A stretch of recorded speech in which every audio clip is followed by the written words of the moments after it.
We made some significant changes to many talent processes at the company that I used to work at, where we blew up succession planning, we blew up performance management, and we were working with a vendor. I won't mention who the vendor was, but we were working with a vendor, and they couldn't help us anymore. They were so locked into how we were doing it in the past that was all they could provide us. And although we tried to work with them, we couldn't really get them to bend, to morph, to move toward what we really needed. So vendors, at least at that time, were not making that big leap that I think the theoretical world was making. So, there was so much talk about what drives and motivates human performance and how it's different. Dan Pink wrote about the difference between knowledge workers, people who are paying for their creativity and their innovation, versus productivity workers. And when you start to think about what motivates and drives those two different sets of performance, they're very different. And I couldn't find a vendor who could help me with the knowledge-based side of the equation. Easy to find one for the productivity side. So I don't know. I don't know if it's getting better. Hopefully it is.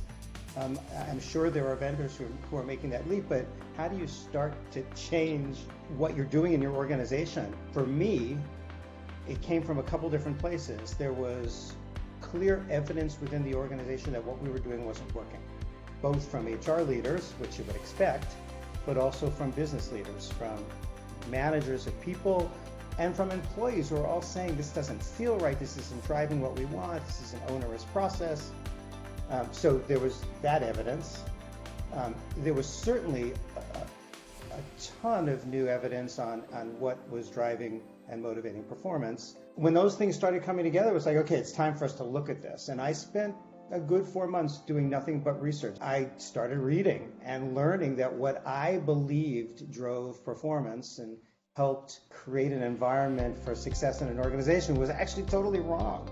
It was those old models. It was the GE process of performance that we all at least thought we liked and really didn't and used, but it wasn't thoroughly effective. And as I started to read all this stuff and learning about these new philosophies, I was like, oh my God, we've been doing this all wrong. So I think the starting place has to be self-education.